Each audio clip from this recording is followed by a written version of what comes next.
அற்பமாய் எண்ணப்பட்ட சாராய் சாராளாக மாற்றிக்கிற ஆபிரகாமுக்கு சொல்லியிருந்தபடியே கர்த்தர் நினைத்தருளி அற்பமாய் எண்ணப்பட்ட சாரால், கர்ப்பம் செத்து போன சாரால் வாக்குத்தத்தத்தை பிடித்தார். தேவனை பிடிச்சு நம்பிக்கிட்டே இருந்தாங்க பாருங்க.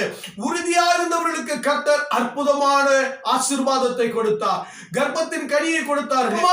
சாராலை எண்ணின ஆகார் வாக்குத்தத்தத்துக்கு சுதந்திரவாளியாக இல்லை, உடன்படிக்கைக்கு இணைக்கப்படாமல் போனார்கள். ஆகார் ஆபிரகாமுடைய ஆசீர்வாதத்திற்கு அவர்கள், அதாவது தேவனால் கொடுக்கப்பட்ட ஆசீர்வாதத்திற்கு அவர்கள் புறம்பாக்கப்பட்டார்கள், துரத்தப்பட்டார்கள், தூரமாக்கப்பட்டார்கள்.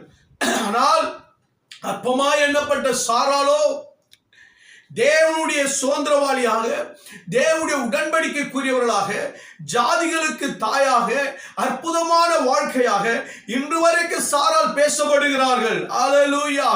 தேவனுடைய ஆசீர்வாதத்தை உயர்த்தும் பொழுது, தேவனுக்கு நல்ல கிருபைகளை கொடுக்கும் பொழுது, கர்த்தர் என்னை உயர்த்திட்டாரு, மேன்மைப்படுத்திட்டாருன்னு மற்றவர்களை அற்பமாய் எண்ணாதீங்க, மற்றவர்களை அற்பமாய் பேசாதீங்க, மற்றவர்களை அற்பமாய் நினைக்காதிருங்கள், தூசிக்காதிருங்கள்.